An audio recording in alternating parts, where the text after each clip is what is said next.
Well, hey everybody, welcome back. I'm starting the video here, showing a train coming onto the layout, and that is not a locomotive you've seen before, unless you watched the locomotive roster or my upcoming projects video from summertime. So I'm showing you this here to because I'm about to show you the adventure I just went on to get that install done. And you'd be forgiven if at any point during that install you're going, gosh, this is just not going to work. He's never going to get this thing installed. Well, I'm showing you up front that I did. So enjoy the rest of the video.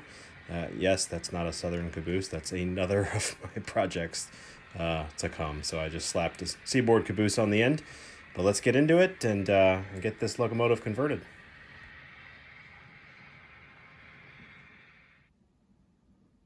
All right, I'm not going to do too much of a DCC install video here, but I am just showing that I'm working on this one. And this is one of those Proto 2000s that doesn't have a ton of space in it. And I'm going to try something. Just pan slowly over to the workbench. And I'm going to try this little guy. It's got all the same sound files and all the cool stuff as the larger, the 121 decoder that you have to put on a 21 pin motherboard and takes a bunch of room. But it's just got these little connections that go in there, and I'm just going to cut the wires and hardwire it in. I don't have this old Proto 2000 doesn't have the 9-pin connector, but my thinking is I might be able to, if I make my own speaker enclosure, I might be able to do this one without having to get the frame completely disconnected and milled and all that good stuff. So that's the plan. Again, just showing this guy. I had him on the test track, and just take the shell off there and show you guys what I'm talking about. It definitely, like a lot of these Proto units, I don't know if you guys can hear that on the screen, but it's got a cracked gear. So I'll just replace them all. It's real common with these older Proto 2000s. I've already got a couple of pairs, or sets rather. Enough to do 2 locomotives. So I'm just gonna go ahead and do that. But when I first put this guy on the test track, it did nothing. And I got the multimeter out, and I was making sure I had a circuit from, the first thing I did was just test the pickups from that one and then to the one on the other side, and it did. And I'm looking and kind of poking around, testing other connections and just across the various connections, and I came to this right here. I don't know if you guys can see that. If I point at that guy right there, that red wire's coming up, supposed to get from the frame. There's supposed to be a screw in there to hold that in contact, and there's not. There's no screw. So when I just manually pressed this down, I got a signal, realized that was the short, nothing wrong with the motor or anything. I was about to scrap this one, and then I thought, let me just get the multimeter out and kind of play around and see if I can find where the current's dying, and it's right there. So it's just missing a screw. That's pretty easy to replace. I'm assuming I need to have that. I need to look at a few things online and make sure I actually need that for the DCC decoder install. I'm assuming I probably do. So that's a pretty easy fix. But just, yeah, it's missing a screw that's supposed to be there. Who knew? All right, those are the old axle gears, and you can see how much oil and gunk, and I think the previous owner had used just regular oil in the gear mechanism instead of grease. And I think that picked up an awful lot of junk from his track and whatnot. So I pulled all the wheels out, the full assembly. There was oil all through here in both mechanisms, and I kind of cleaned that out as best I could without disassembling the whole thing, but kind of spun it and picked up some excess. I'll put grease back in there, and decided to pull the cracked axle gears out anyway. So I've got the new ones waiting over there, And I went through, and everything just came apart real easy.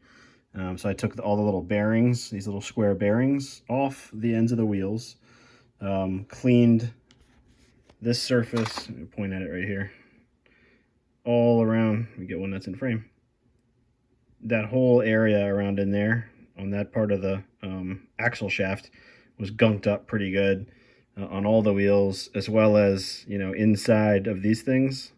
I think the oil just picked up all kinds of crap from the former layout. And, you know, these were shiny, these covers were shiny with oil, so I've got that out of there.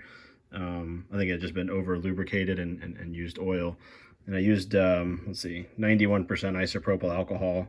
I just threw everything in this little cup, and you can see all the stuff that came off, gunk and whatever, and it's discolored. I worked it with a toothbrush, and I also kind of worked it with these Q-tips, and you can again see all the stuff that I picked up, a couple of Q-tips worth of just gunk and mess. So I'm going to go ahead and put these things back together with the new axles, drop the wheels right in the trucks, and give it a little grease. I'll show you what I'm using here in just a second, but it's the LaBelle, oh gosh, what number is it? Where is it? Let me see if I can reach it. Yeah, here it is.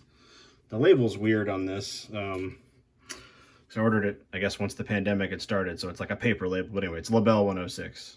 And I'm just going to put a little rice grain size on each side and let it work through. And I'm hoping that will get rid of the clicking and make this more of a smooth runner.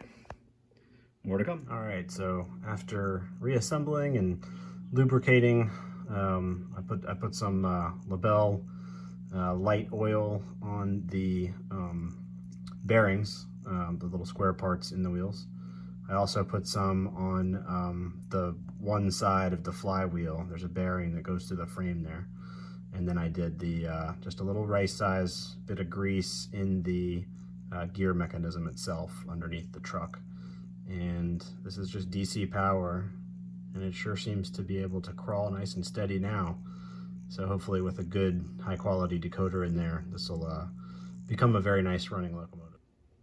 All right, my plan, I don't think it's gonna work. I thought the smaller decoder without, you know, the big board and everything, that I'd have room for the, you know, the small speaker if I did it my own speaker enclosure.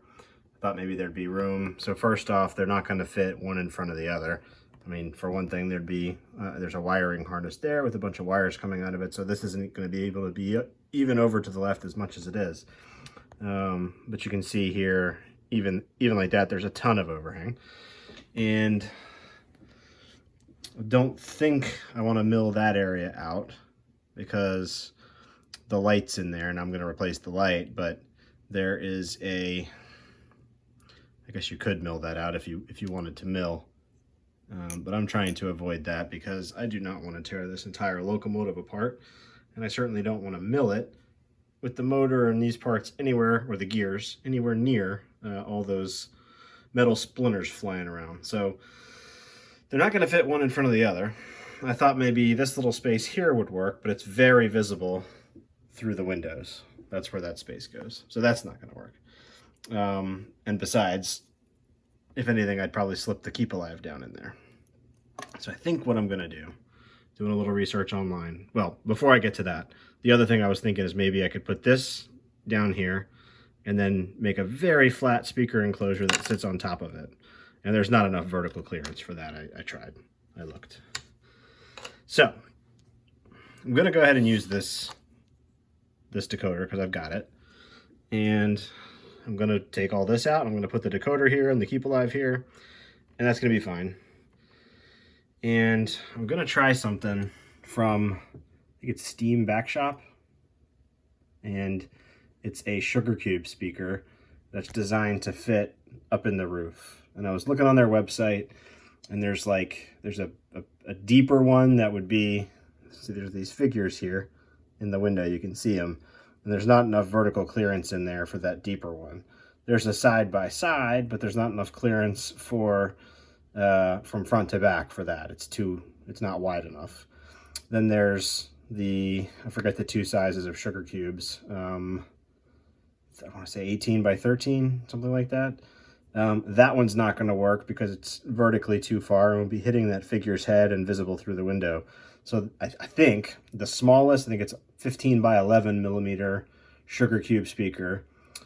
Just one, instead of over under, one in front of the other, side by side. None of that, just one is the smallest thing that'll I think fit in here. So I've ordered one. We're gonna try that. So that would be there. Then I think there'd be plenty of room, I'm thinking out loud here, to have this, and I can fit this Keep Alive somewhere. If not right there, then, you know, somewhere in here I can get the Keep Alive in there. Probably in here. So that's the plan. So just gotta wait for that. So we're on pause for a little bit. Maybe take a week to get that in the mail. So we'll go from there. Do y'all's workbenches look like this when you're in the middle of a project? This is all related to the same thing. All right, so I've got this 3D printed enclosure for that sugar cube speaker, and that does in fact fit very nicely in the roof of the cab, and you cannot see it. So that's good. So that's gonna work. We're gonna use sugar cube speaker for this install. And part of that, going back to the very beginning, I did not want to have to mill this frame. So knowing that that goes there, I thought the TCS 1533, which doesn't have a board, it's just a little, it's a green thing like that, and then the Keep Alive. No board, none of that stuff. I thought using these things, I could get the Keep Alive down in there, but that doesn't fit either. So I ended up having to take the frame out, and you can see, starting right about there, going all the way back, I cut out a block of metal, actually two little blocks. There was one on each side there, to get this stuff to fit in there. And as I was putting the frame into the shell and verifying that, yes, in fact, this configuration will fit. So now I've got my decoder, my Keep Alive, and then the speaker in the roof of the cab. It's gonna work. Yay, it's gonna fit. The motor lead, the gray motor lead broke off. So I've still got the orange one, which is here. And I'm looking at it going, I saw it sitting on the ground underneath my desk. Here it is, going, oh no, I don't know where that goes. So I started kind of messing around, and I've just got 6 volts here. These motors are 12-volt motors, so this should be fine. And I was just, I've got one side hooked to the black lead, and then the other one, I was just messing around, like where is this live? And it's actually right here. So you can see it's spinning now. So I just need to resolder that gray wire. And in fact, I'm probably just gonna use this gray wire that goes straight to the decoder. So crisis averted, just a little bit of, I don't have those nice things that you can set locomotives on and they sort of roll in place. So it's just sitting up the ends of the base here, sitting on this 1, 2, 3 block, so that I could, you know, mess around and test where that connection needs to go. So gray wire is going to go, I think it was right there. This is all contiguous. I could put it up there, down here, but I think down here it's more out of the way. So that's what I'm going to do. This is also a good time to make sure I've got the grease I put in there earlier working all the way through. And I might put a little bit of oil where that passes through. Let's see if I can point with something smaller than my finger. This black piece right here, where the main shaft goes through there, that's a place you want to put a little bit of oil. So I think I'm going to do that, you know, right there and right there, since I've actually got the frame off and I can get to it. More to come. Well, believe it or not, this was on its way to being a fairly neat install, and I goofed up. And so I just wanted to share this with y'all, so maybe you can avoid a similar fate. So I had the decoder sitting right in here, and that bracket was sitting way over here, and it was taped down. The wires were all very neat. I still haven't done the LEDs. You can see those wires are just laying there, but I had done the speaker. and I talked about this enclosure that fits up in the roof and all that, and I'm using a sugar cube speaker, which I haven't done before. Great. So I had the speaker installed, and before I did the lights and put the shell back on, I just wanted to test things. So I had it on the test track, or just a regular track rather, and I was doing the audio assist programming, turning the volume down, you know, getting the right prime mover and all that stuff. And this is just sitting here, and I'm used to using a regular speaker. Sugar cubes are metal. This is metal, and the frame is electrified. Well, you can guess what happened. This thing twisted around, and the metal made contact with the frame, and immediately the locomotive stopped, made a pop, the locomotive stopped, the decoder was very hot to the touch. No steam, no smoke, nothing like that, but I do believe I fried the circuit, and TCS, bless their hearts, they have a goof-proof warranty, and this qualifies as a goof. So I went online and submitted a ticket to return the decoder. I told them exactly what had happened. They got the decoder this week. Verified that, yeah, I did in fact fry it. They're replacing it. I believe the replacement shipped today, so I don't have it yet. But it should be simple, that I just plug it right there into the end of the little wiring harness, and then I'll just tidy up the wires again. This time, I will be very careful. In fact, I won't even mess with leaving this on the track and moving it around at all until I have this thing properly secured in the hood. I say this thing, the speaker here, to avoid that happening again. And thank you to TCS for backing up the warranty. You know, they're not kidding around. They did nothing wrong. That was totally my mistake, and they're backing it up. So that's really cool. Appreciate that from them, and looking forward to getting this locomotive done. More to come. Serious kudos to TCS for honoring the goof-proof warranty. As I said before, there was nothing TCS did wrong. It was total user error that fried that decoder, and you can see here they replaced it for free. So here it is in the box. Just got it today. So I'll be glad to begin moving forward and wrap this install up. This one's been between the speaker and messing around with the frame and then doing this to the decoder. This install has been going on for some time, so I'll be glad to get this one done and get it on the layout. All right, one last little note here. When I did the LEDs, I used these little itty-bitty surface mount LEDs. I got these, it was a pack of 20 of them, with 1000 ohm resistors, I think rated for a quarter watt. I actually used, I'll show you real quick, make a note. I bought a bunch of these from All Electronics a while back. These are 1000 ohm resistor, but they're good for up to half a watt. So I don't know, I feel like that's maybe better. So even though these came with a resistor, what I actually did was I took one of the larger, the words, John, the half a watt 1000 ohm resistor, and I wired it off the common going into the decoder, and then ran 2 wires from the end of the resistor, one to the common for the rear light and one to the common for the forward light. And then I just used Oohoo tack power, this tacky putty stuff, to hold the little itty bitty LED up against the light tube in the shell of the locomotive. And I think that worked pretty well. I hadn't used these before. I'd used the big 3mm ones, but in an install like this, where there's, you know, space is at a premium in these older Proto 2Ks, and anyway, I just felt like anything I could do to save space and avoid big things and wires going every which way would be better. So these don't take up any room at all. As you can see, I mean, it is tiny, 1mm by 1mm, kind of tiny. So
Well, thanks for sticking with me through that one. That install took, oh gosh, almost 2 months by the time I'd made mistakes and changed directions and had to order things and wait for things to be shipped, etc. So it's quite an adventure, but this gives me the Southern Jeep for the Southern Belle Isle Yard turn that I run into South Yard. So that'll make my operations that much more realistic. So I'm happy with that. And with that, let's end this video. Thanks for watching. Don't forget to hit the like button, subscribe if you like what you see. I hope all of y'all are well and safe. Thanks, everybody.